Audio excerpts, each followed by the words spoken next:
안녕하세요, 머니스나이퍼입니다. 이번 영상은 서서히 선명해지는 민주당 후보 그리고 빨라지는 글로벌 경기 침체에 대해서 이야기해 보려고 합니다. 먼저 미국 대선 이야기를 하기 전에 제가 왜 이런 정치적인 이야기를 하는지 그 설명을 좀 드리도록 하겠습니다. 제 채널은 투자와 관련된 이야기를 하는 채널이죠. 골드, 유가, 그리고 주식, 부동산, 해외 채권, 국내 채권, 여러 가지 돈의 흐름, 그리고 저희가 개별적으로 그런 흐름 과정에서 어떤 시장에 어떤 상품에 어떻게 투자를 했을 때 수익을 극대화할 수 있고 수익을 낼 수 있을지에 대해서 이야기하는 채널입니다. 그리고 오랫동안 시청하시거나 제 영상을 보셨던 분들은 아시겠지만 저는 단기적으로 어떤 종목을 이슈를 쫓아서 종목을 사는 것보다는 큰 흐름을 이해하고 그 큰 흐름 안에서 자금의 흐름에 편승하는 투자를 즐겨 하는 편입니다. 그렇기 때문에 이런 정치적으로나 외교적으로나 일어나는 이벤트에 대해서 관심을 많이 가지는데요. 그 이유는 바로 전 세계에 일어나는 수많은 현상들은 대부분 돈과 관련되어 있고 이러한 돈을 결정하는 의사결정은 돈에 대한 의사결정에 가장 큰 영향을 미치는 것은 바로 정치와 국가와 국가 간에 일어나는 외교를 뺄래야 뺄 수 없기 때문입니다. 그래서 많은 사람들이 경제 공부를 하거나 기업 공부만을 통해서 주식 투자를 실패하는 이유 중에 하나이고 단순히 이러한 종목, 이러한 기업, 이러한 국가가 지금 현재 주가가 오르고 있지 않기 때문에 앞으로 오를 것이다라는 감에 의존한 투자가 실패를 하게 되는 것이죠. 그래서 저 같은 경우는 이런 정치와 외교적인 흐름에서 그 큰 흐름을 캐치하려고 노력하고 있고 그 큰 흐름 속에서는 분명히 기회가 있고 그 기회를 자연스럽게 편승했을 때는 투자에 실패할 확률이 낮다는 것을 저는 경험적으로 체득했고 지금도 그러한 기술과 그러한 공부를 게을리하고 있진 않습니다. 물론 개별 종목 투자를 할 때는 차트를 보거나 기업에 대한 대처대표 또는 가벼운 뉴스거리라든지 가십거리에 대해서도 이렇게 무시하고 빼놓고 전혀 보지 않는 건 아니지만 제가 생각할 때 가장 큰 투자의 핵심은 이런 큰 흐름을 파악하고 그 큰 흐름, 즉 트렌드에 편승했을 때 안정적이면서도 승률 높은 투자의 게임이 되는 것을 확신하고 있기 때문에 이런 정치적인 부분을 이야기를 하고 있습니다. 오늘은 제가 미국의 대선에 대해서 이야기를 할 텐데 오늘은 그 중에서도 민주당 후보들에 대해서 이야기를 하겠습니다. 먼저 미국의 민주당 유력 대선 후보인 버니 샌더슨 같은 경우가 기존에 가장 지지율도 높았고 가능성도 높았던 후보 중에 하나였죠. 하지만 이 샌더슨이 내세우는 파격적인 공약들이 있음에도 불구하고 이미 2016년 힐러리와의 후보 경선에서 패배한 이력이 있기 때문에 점점점 다른 후보들에 비해서는 지지율이나 인기가 떨어지는 것을 실감하고 있습니다.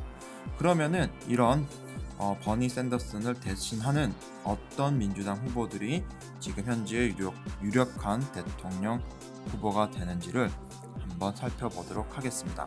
먼저 지금 현재 지지율 1, 2, 3등을 차지하고 있는 후보들이 앞에서 봤던 버니 샌더슨을 제외하면은 바로 조 바이든과 엘리자베스 워렌 그리고 카말라 해리스가 대표적인 민주당의 대표 후보 3명이라고 할 수 있는데요.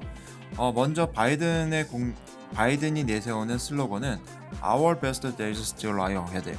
우리들의 전성기는 아직 저기에 있다라고 이야기를 하면서 어떻게 보면은 트럼프가 내세웠던 Great America Again이라고 하는 그런 슬로건과 다소 비슷한 슬로건을 내세우고 있습니다. 그리고 지금 최근에 인기가 급부상하고 있는 엘리자베스 워렌 같은 경우는 I have a plan for that. 나는 계획이 있습니다라고 한번 유행을 했었고, 지금 현재로서는 We will rebuild the middle class, 즉 중산층을 되살리려고 하는 그런 중심의 공약들을 내세우고 있는데, 그런 공약들이 굉장히 파격적이고 굉장히 공격적입니다.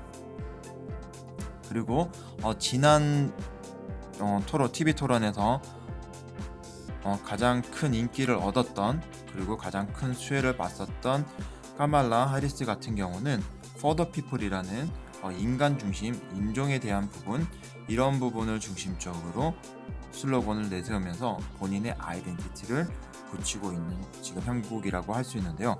이렇게 슬로건만 보면은 각자의 후보들이 어떤 부분에서 주력을 하고 있고 본인들의 색깔을 어떻게 가져가고 있는지를 잘 알 수 있다고 할 수 있겠습니다. 그런데 저희는 미국 사람들이 아니기 때문에 미국의 선거를 한국의 선거보다는 이해하기도 힘들고 정보도 접하는데도 제약적이며 해석하는 데서도 다소 어려움이 있을 수가 있습니다. 그렇지만 투자를 하고 있다고 하면은 지금 현재 일어나고 있는 미국의 이벤트들, 사건들, 그리고 지도자가 누가 되고 그 지도자들이 내세우는 공약들과 색깔들은 명확히 인지하실 필요가 있습니다.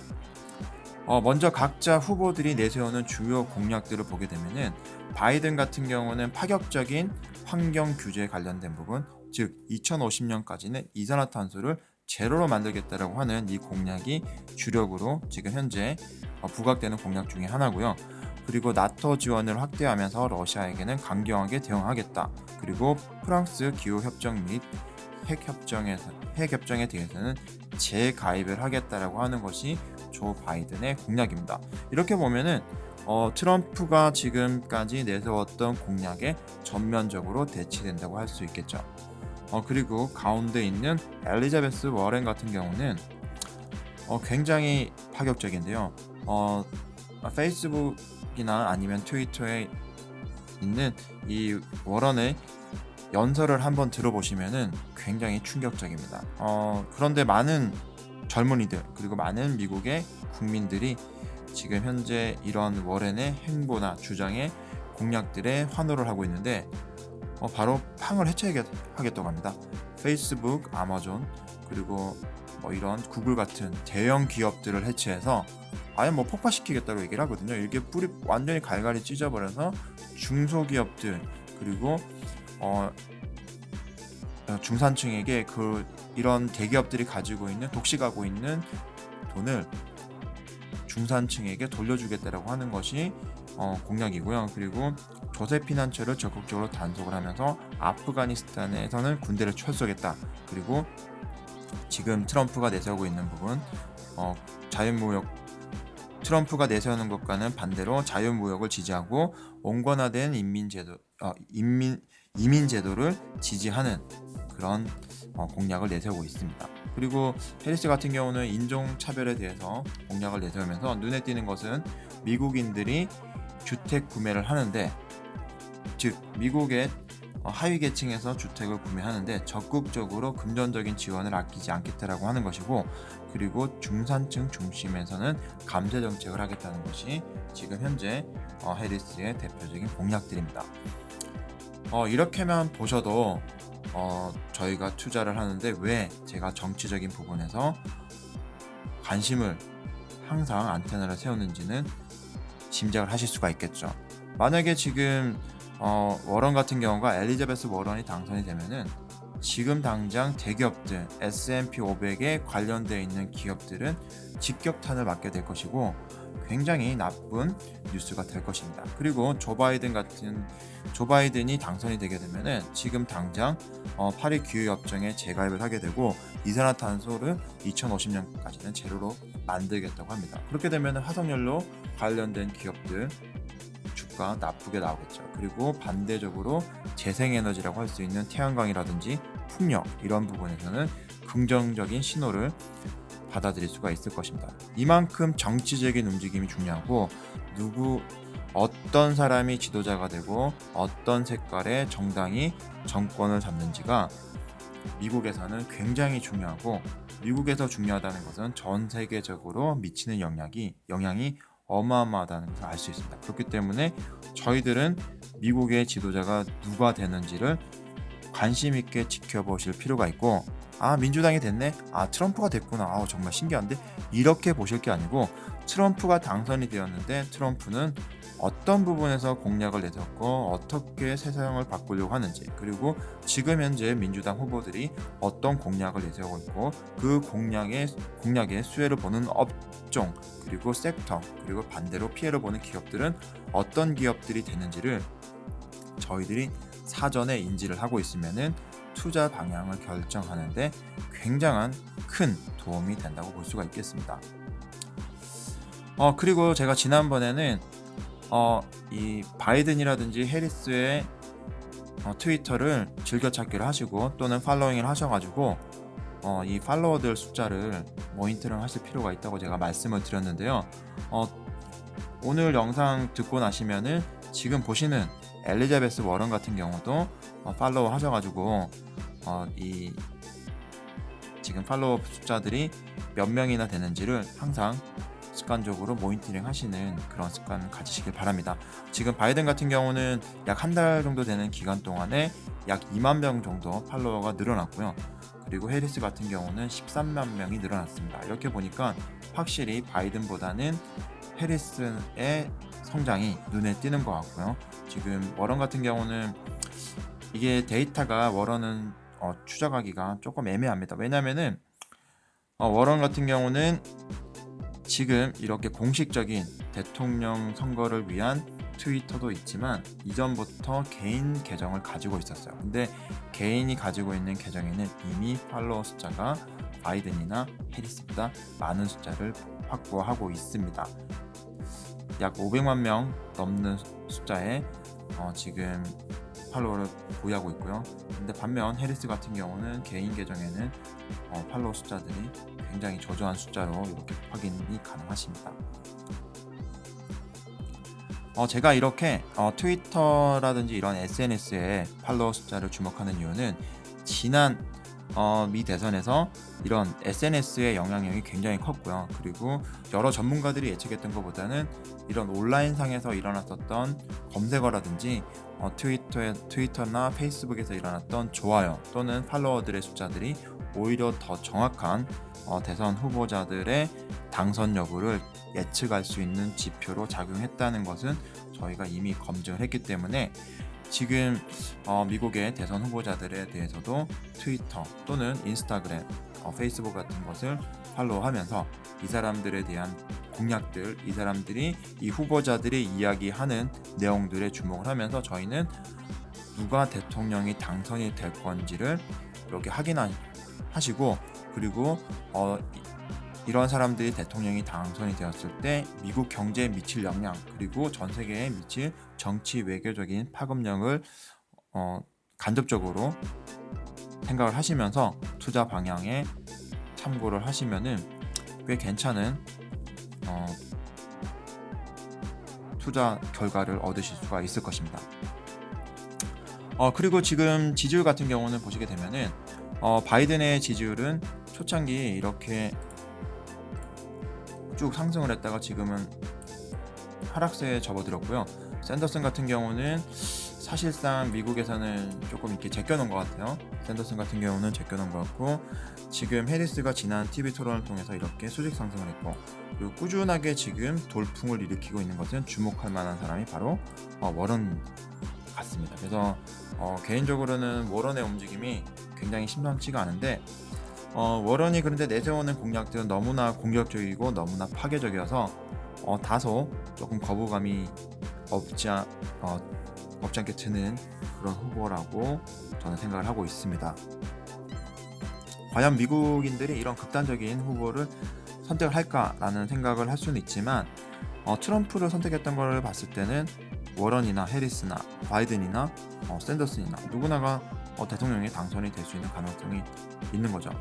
그리고 이런 지지율 이외에 저희가 또 관심 있게 보셔야 되는 부분이 몇 가지가 있는데요.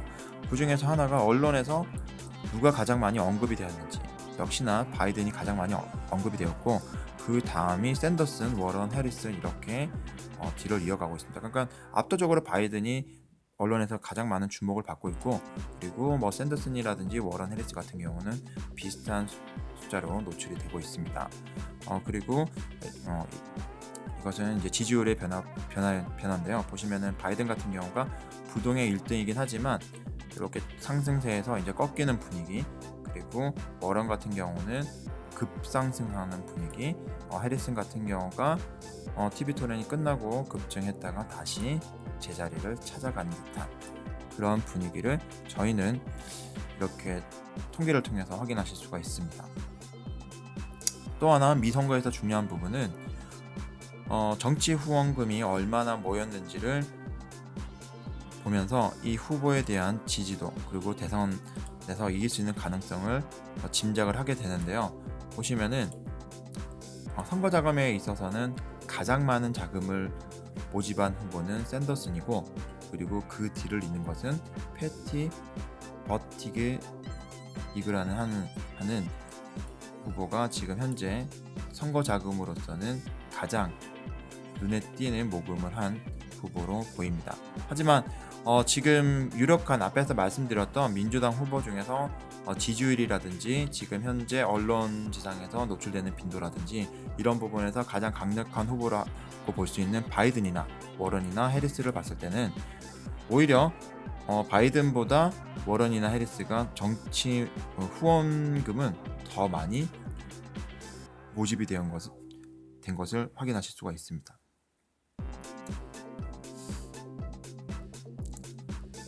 지금 이런 부분에서 다시 한 번 더 제가 정리를 해보면은 미국과 중국 간의 무역 전쟁이 작년에 있었죠. 작년이 가장 뜨거웠는데 미국과 중국 간의 무역 전쟁으로 주변국들뿐만이 아니고 미국과 중국뿐만 아니고 주변국들까지 관련 기업들, 그리고 관련 업체, 무역 전쟁과 관련되어 있는 대부분의 산업군이 이제 그 충격에 대해서 실적으로 반영된 시기가 되었고요. 우선은 부연으로 조금 설명을 드리면은 미국과 중국 간의 무역 분쟁이 발생하는 초창기 때는 기업들이 관세가 부과될 것을 미리 사전에 예고되었고 거의 확정적으로 우려를 했기 때문에 관세가 부과되는 품목에 대해서는 대량으로 구매를 했었죠. 그렇기 때문에 순간적으로 수요와 공급이 많이 늘어나는 그런 효과가 있었지만, 지금은 각국에 일어나는 이런 이벤트들이 장기화되면서 기업의 실적들에 반영이 되기 시작했습니다. 그리고 미국은 앞으로 금리 인하와 인프라 투자, 그리고 중기적으로는 5G에 선도적으로 주도를 하면서 침체되는 글로벌 경기를 다시 한번 일으키고, 그 기반을 통해서 트럼프는 재선에 성공하려고 하는 그런 계획을 가지고 있죠. 그런데 여기에 일본이 찬물을 끼얹었습니다. 5G 시장에서는 반도체가 차지하는 비중이 굉장히 중요한데, 일본이 한국의 반도체 관련돼서 수출 규제를 시작하면서 반도체 수급에 문제가 생기기 시작했습니다. 이런 이벤트들을 종합을 해보면은 어떤 문제 하나하나가 어느 문제 하나하나 모두 지금 당장 해결되기에는 어려운, 그리고 지금 당장 해결되기에는 사실상 불가능한 일들이 연속입니다. 미국과 중국 간의 무역 전쟁, 전 세계적인 저렴해진 비용에 의한 저가 공급 불가, 그리고 일본에서 한국에 대한 무역 수출 규제로 전 세계 반도체 공급의 지장, 이런 부분을 봤을 때는 앞으로 확실하게 글로벌 경기는 침체가 될 것이 좀 상당한 확률로, 상당한 퍼센트로 가능성이 생겼고요. 그리고 지금 전 세계가 미국의 대선에 주목을 하는 이유가 트럼프가 가지고 있는 공약과, 그리고 민주당에서 가지고 있는 후보들이 내세우는 공약들, 그리고 그 공약들에 의해서 흥망이 좌우되는 기업들과 산업군이 극명하게 나뉘기 때문에 지금부터는 전 세계가 지금 미국에 주목하게 되고, 어떤 후보가 두각을 나타내는지에 따라서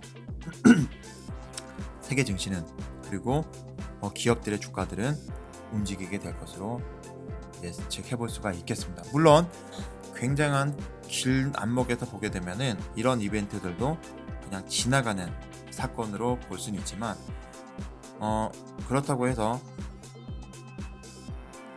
저희가 투자하는 사람들 입장에서는, 저희 투자자들 입장에서는 수익을 내는 것이 최우선이기 때문에 이런 정치적인 흐름에 대해서도 항상 관심을 가지고 이벤트에 대해서 뉴스들도 모니터링 하실 필요가 있겠습니다. 이렇게 제가 오늘 미국 선거와 관련된 부분을 이야기를 하면서 제가 투자와 어떻게 접목시키는지를 설명을 드려보았습니다. 그래서 본 영상이 마음에 드시면 좋아요, 그리고 새로운 소식을 받고자 하시면 구독을 부탁드립니다. 머니 스나이퍼였습니다.